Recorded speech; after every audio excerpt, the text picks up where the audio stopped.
ಏನಿವತ್ತು ಪ್ರಜಾ ವಿಮೋಚನಾ ಚಳವಳಿಯಿಂದ ಬೆಂಗಳೂರು ಪೂರ್ವ ತಾಲೂಕು ವ್ಯಾಪ್ತಿಯ ಏನು ಗುಂಜೂರುಪಾಳ್ಯದಲ್ಲಿ ಈ ಒಂದು ಪ್ರಜಾ ವಿಮೋಚನಾ ಚಳವಳಿಯ ಶಾಖೆಯನ್ನು ಉದ್ಘಾಟನೆ ಮಾಡೋದು ಪೂರ್ವಸಭೆಯನ್ನು ಇವತ್ತು ಕರೆದಿದ್ದಾರೆ. ಅದರಲ್ಲಿ ವಿಶೇಷವಾಗಿ ವಕೀಲರಾದಂಥ ಪ್ರಸಾದ್ ಮತ್ತು ಅವರ ತಂಡ ಮತ್ತು ಒಂದಷ್ಟು ಮಹಿಳೆಯರು ಸೇರಿ ಇವತ್ತು ಒಂದು 40-50 ಜನ ಮಹಿಳೆಯರು ಸೇರಿದರು. ಇದರ ಪೂರಕವಾಗಿ ನಾವು ಸುದೀರ್ಘವಾಗಿ ಚರ್ಚೆಯನ್ನು ಮಾಡಿದ್ದೇವೆ. ವಿಶೇಷವಾಗಿ ಬೆಂಗಳೂರು ಪೂರ್ವ ತಾಲೂಕಲ್ಲಿ ಪ್ರಜಾ ವಿಮೋಚನಾ ಚಳವಳಿಯನ್ನು ಎಲ್ಲ ಗ್ರಾಮಗಳಿಗೆ ಮತ್ತು ನಗರಗಳಿಗೆ ವಿಸ್ತರಣೆ ಮಾಡೋದ್ರ ಮೂಲಕ ಎಲ್ಲ ಶೋಷಿತ ಸಮುದಾಯಗಳು, ಹಿಂದುಳಿದ ಜಾತಿ ಸಮುದಾಯಗಳು, ಎಲ್ಲ ಬಡವರನ್ನು ಒಂದುಗೂಡಿಸಿ ಅವ್ರಿಗೆ ಸಿಗಬೇಕಾದಂಥ ಎಲ್ಲ ಹಕ್ಕುಗಳನ್ನು ಕೊಡಿಸೋ ನಿಟ್ಟಿನಲ್ಲಿ ಪ್ರಜಾ ವಿಮೋಚನಾ ಚಳವಳಿಯನ್ನು ನಾವು ಮುನ್ನಡೆಸ್ತಾ ಇದ್ದೇವೆ.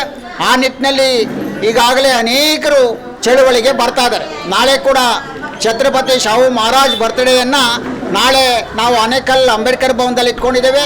ಅಲ್ಲಿ ಸುಮಾರು 60-70 ಜನ ವಿವಿಧ ಭಾಗಗಳಿಂದ ಯುವಕರು, ಮಹಿಳೆಯರು ಕೂಡ ಹೊಸದಾಗಿ ಸೇರ್ಪಡೆ ಕಾರ್ಯಕ್ರಮ ಆಗುವಂಥದ್ದು ಕೂಡ ಇದೆ. ಹಾಗಾಗಿ ಈ ಭಾಗದಲ್ಲಿ ವಿಶೇಷವಾಗಿ ಈಗ ತಹಶೀಲ್ದಾರರು ಕೂಡ ಬದಲಾವಣೆ ಆಗಿದ್ದಾರೆ. ಅಲ್ಲಿ ನ್ಯಾಯಾಲಯ ಕೂಡ ಆಗ್ಬಿಟ್ಟಿದೆ. ಈಗ ಅಲ್ಲಿ ಹೋರಾಟಗಳನ್ನು ಮಾಡೋ ಹಾಗಿಲ್ಲ, ಮನವಿಗಳನ್ನು ಮಾತ್ರ ಕೊಡಬೇಕಾಗತ್ತೆ. ಹಾಗಾಗಿ ಮುಂದಿನ ದಿನಗಳಲ್ಲಿ ಸರ್ಕಾರಗಳು ವಿಶೇಷವಾಗಿ ಇಲ್ಲಿ ನೋಡಿ, ಇಲ್ಲಿ ನಾವು ಮನೆ ಬಳಿ ಇಲ್ಲಿ ಒಂದು ಸಭೆಯನ್ನು ಮಾಡಿದ್ದೀವಿ. ಇಲ್ಲಿ ಅಂಬೇಡ್ಕರ್ ಭವನ ಇಲ್ಲ, ಒಂದು ಉತ್ತಮವಾದ ಪಾಠಶಾಲೆಗೆ ಜಾಗ ಇಲ್ಲ, ಅಥವಾ ಸರ್ಕಾರಿ ಆಸ್ಪತ್ರೆಗೆ ಜಾಗ ಇಲ್ಲ. ಮುಂದಿನ ದಿನಗಳಲ್ಲಿ ನಾವು ಪ್ರಜಾ ವಿಮೋಚನಾ ಚಳವಳಿಯಿಂದ ಗುಂಜೂರು ಪಾಳ್ಯದಲ್ಲೇ ವ್ಯಾಪ್ತಿಗೆ ಇಲ್ಲಿ ಲಕ್ಷ ಜನ ಇದ್ದಾರೆ. ಏನೋ ಬೇರೆ ಬೇರೆ ರಾಜ್ಯಗಳಿಂದ ಕೂಡ ಬಂದಿದ್ದಾರೆ. ಇಲ್ಲಿನ ಸ್ಥಳೀಯರು ಸೇರಿ ಲಕ್ಷಾಂತರ ಜನ ಇದ್ದಾರೆ. ಒಂದು ಸುಸಜ್ಜಿತವಾದ ಭವನ ಕೂಡ ಇಲ್ಲ. ಹಾಗಾಗಿ ಮುಂದಿನ ದಿನಗಳಲ್ಲಿ ಭವನಗಳನ್ನು ಪ್ರಮುಖವಾಗಿ ನಾವು ಮಾಡಿಸ್ಬೇಕಾಗತ್ತೆ. ಯಾಕಂದರೆ ಹಿಂದೆ ಬರ್ತಕ್ಕಂಥ ಪೀಳಿಗೆಗಳಿಗೆ ನಾವು ಆ ಭವನಗಳನ್ನು ಕಟ್ಟಿಸೋದ್ರ ಮೂಲಕ, ಅಲ್ಲಿ ಲೈಬ್ರರಿಗಳನ್ನು ಮಾಡೋದ್ರ ಮೂಲಕ ಅತ್ಯಂತ ಉತ್ತಮವಾದ ವಿದ್ಯಾಭ್ಯಾಸಗಳನ್ನು ಪಡೆದು ಅವರ ಕುಟುಂಬಗಳು ಮತ್ತು ಸಮಾಜದ ಬದಲಾವಣೆ ದಿಕ್ಕಿನಲ್ಲಿ ಆಲೋಚನೆಗಳನ್ನ ಮಾಡಬೇಕಾಗತ್ತೆ.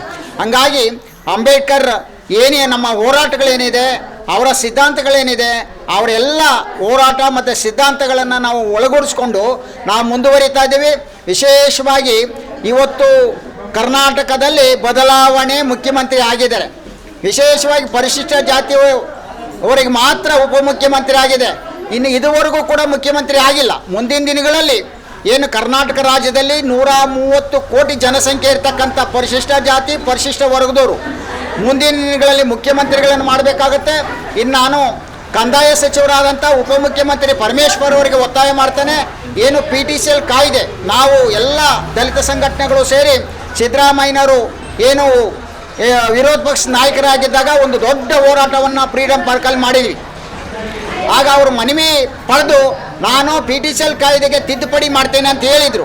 ಆದರೆ ನೀವೆಲ್ಲ ಸಂಘಟನೆಗಳವರು ಕಾಂಗ್ರೆಸ್ ಪಕ್ಷವನ್ನು ಬೆಂಬಲಿಸಿ ನಾನು ಮುಖ್ಯಮಂತ್ರಿ ಆಗ್ತೇನೆ, ಆನಂತರ ನಾನು PTCL ಕಾಯ್ದೆಗೆ ತಿದ್ದುಪಡಿ ಮಾಡ್ತೇನೆ ಅಂತ ಹೇಳಿದರು. ಅದೇ ರೀತಿ ನಾವೆಲ್ಲ ಕಾಂಗ್ರೆಸ್ ಪಕ್ಷವನ್ನು ಬೆಂಬಲಿಸ್ತೀವಿ. ಸರ್ಕಾರ ರಚನೆ ಆಯಿತು. ಮುಖ್ಯಮಂತ್ರಿ ಏನು ಸಿದ್ದರಾಮಯ್ಯನವರಾದರು ಮೊದಲನೇ ಕ್ಯಾಬಿನೆಟ್ಟಲ್ಲಿ ತಿದ್ದುಪಡಿಯನ್ನು ಮಾಡಿದ್ದಾರೆ. ಆದರೆ ನಿಮ್ಮ ತಿದ್ದುಪಡಿಯನ್ನು ಇವತ್ತು ಉಚ್ಚ ನ್ಯಾಯಾಲಯ ಮತ್ತು ನಮ್ಮ ಸುಪ್ರೀಂ ಕೋರ್ಟು ಕಸ್ದು ಬುಟ್ಟಿಗೆ ಎಸೆದಿದೆ. ನಾವು ಇನ್ನು ಕೆಲವೇ ದಿನಗಳಲ್ಲಿ ಏನು ಈ ರಾಜ್ಯದ ಉಪಮುಖ್ಯಮಂತ್ರಿಗಳು ಮತ್ತು ಕಂದಾಯ ಸಚಿವರು ಪರಿಶಿಷ್ಟ ಜಾತಿಯವರೇ ಆಗಿರ್ತಕ್ಕಂಥ ಪರಮೇಶ್ವರ್ ಅವರನ್ನ ಭೇಟಿಯನ್ನು ಮಾಡಿ ನಾನು ಒಂದಷ್ಟು ಆದೇಶಗಳನ್ನ ಕಲೆಕ್ಟ್ ಮಾಡಿದ್ದೇನೆ. ಏನು ನೀವು ಮಾಡಿರ್ತಕ್ಕಂಥ ತಿದ್ದುಪಡಿ ಏನಿದೆ, ದಲಿತರಿಗೆ ಮಾರಕವಾಗಿ ಉಚ್ಚ ಸುಪ್ರೀಂ ಕೋರ್ಟ್ ಮತ್ತು ಹೈಕೋರ್ಟ್ಗಳ ಆದೇಶಗಳನ್ನ ಮಾಡಿಬಿಟ್ಟಿದೆ. ಆ ಎಲ್ಲ ಆದೇಶಗಳನ್ನು ಏನು ಪರಮೇಶ್ವರ್ ಅವರಿಗೆ ಸಲ್ಲಿಸಿ ನೀವು ಅತಿ ಶೀಘ್ರವಾಗಿ ಮುಖ್ಯಮಂತ್ರಿಗಳ ನೇತೃತ್ವದಲ್ಲಿ ಒಂದು ಸಭೆಯನ್ನು, ಕ್ಯಾಬಿನೆಟ್ ಸಭೆಯನ್ನು ಮಾಡಿ ಸಂಪೂರ್ಣವಾಗಿ ಬದಲಾವಣೆ ಮಾಡಬೇಕು.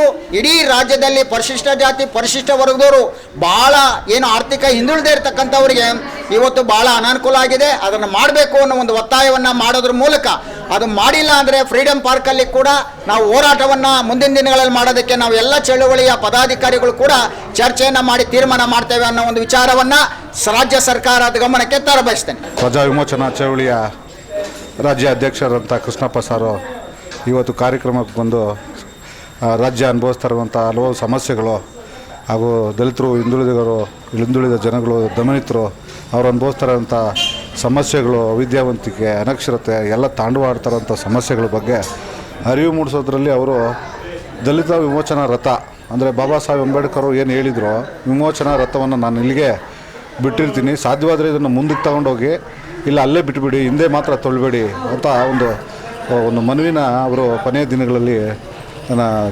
ಸಮುದಾಯಕ್ಕೆ, ಅಂದರೆ ಹಿಂದುಳಿದ ಸಮುದಾಯಕ್ಕೆ ಅವರು ಹೇಳ್ತಾ ವಿಧಿವಶರಾಗಿದ್ದರು. ಆ ವಿಮೋಚನಾ ರಥವನ್ನು ಮುಂದೆ ಸಾಗಿಸೋದ್ರಲ್ಲಿ ಕೃಷ್ಣಪ್ಪ ಸರ್ ಅವರು ಸಕಲ ಪ್ರಯತ್ನಗಳನ್ನ ಮಾಡ್ತಾನೇ ಇದ್ದಾರೆ.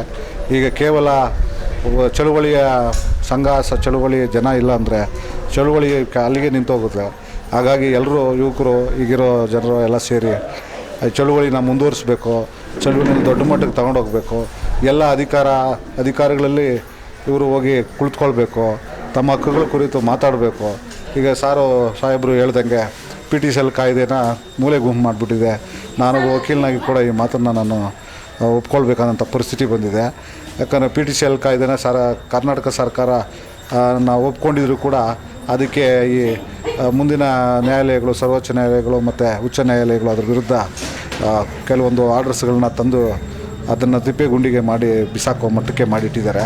ಹಾಗಾಗಿ ಇದ್ರ ವಿರುದ್ಧ ಎಲ್ಲ ಹೋರಾಟ ಮಾಡೋದಿದೆ. ರಾಜ್ಯ ಅನೇಕ ಸಮಸ್ಯೆಗಳನ್ನ ಎದುರಿಸ್ತಾ ಇದೆ. ಆ ಸಮಸ್ಯೆಗಳಿಗೆ ನಾವು ಈಗ ಹೋರಾಟ ಮಾಡಲಿಲ್ಲ ಅಂದರೆ ಇದೊಂದು ಸಮಸ್ಯೆ ಇನ್ನೂ ಉಲ್ಬಣವಾಗಿ ದೇಶನ ನಿರುದ್ಯೋಗ ಸಮಸ್ಯೆ, ಇನ್ನೊಂದು ಅನಕ್ಷರತೆ, ಮತ್ತೊಂದೆಲ್ಲ ಪ್ರಾರಂಭ ಆಗಿಬಿಡುತ್ತೆ. ಹಾಗಾಗಿ ನಮ್ಮ ಪ್ರಜಾ ವಿಮೋಚನಾ ಚಳುವಳಿ ನಾವು ಭಾಗಿಯಾಗಿ ನಮ್ಮ ಒಂದು ಹಸ್ತಕ್ಷೇಪದಿಂದ ಸಾಧ್ಯವಾದಷ್ಟು ನಾವು ಬದಲಾವಣೆ ತರೋಣ ಅಂತ ಹೇಳ್ತಾ ಸಾಹೇಬರಿಗೆ ನಾವು ವಂದನೆಗಳನ್ನ ಅವರು ಮತ್ತು ಸಾಹೇಬ್ ಕೃಷ್ಣಪ್ಪ ಸಾರು ಮತ್ತು ಗೌರವ ಅಧ್ಯಕ್ಷರಾದಂತಹ ನಮ್ಮ ರಾಜಪ್ಪ ಸಾರು, ನಮ್ಮ ಗೆಳೆಯರಾದಂಥ ವಕೀಲರಾದಂಥ ಹರೀಶ್ ಅವರು, ಪ್ರಸಾದ್ ಅವರು ಮತ್ತು ಗಜೇಂದ್ರ, ನಮ್ಮ ಊರಿನ ಗುಂಜೂರುಪಾಳ್ಯ ಊರಿನ ಪ್ರಮುಖರಾದಂಥ ಸಮಾಜ ಸೇವಕರಾದಂಥ ಮಂಜಕ್ಕ ಅವರು ಕೂಡ ನಮ್ಮ ಜೊತೆ ಸೇರಿದ್ರು. ಸುಶೀಲಕ್ಕ ಅವರ ಸಮೂಹ ಬಂಧು ಬಳಗ ಎಲ್ಲ ಸೇರಿದರು. ಹಾಗಾಗಿ ಕಾರ್ಯಕ್ರಮನ ಯಶಸ್ವಿ ಮಾಡಿಸ್ಕೊಟ್ಟಿದ್ದಾರೆ. ಇದು ಹಿಂಗೆ ಮುಂದೆ ಮುಂದುವರಿಯಲಿ ಅಂತ ಹೇಳ್ತಾ ನನ್ನ ಮಾತು ಮುಗಿಸ್ತೀನಿ. ಜೈ ಭೀಮ್.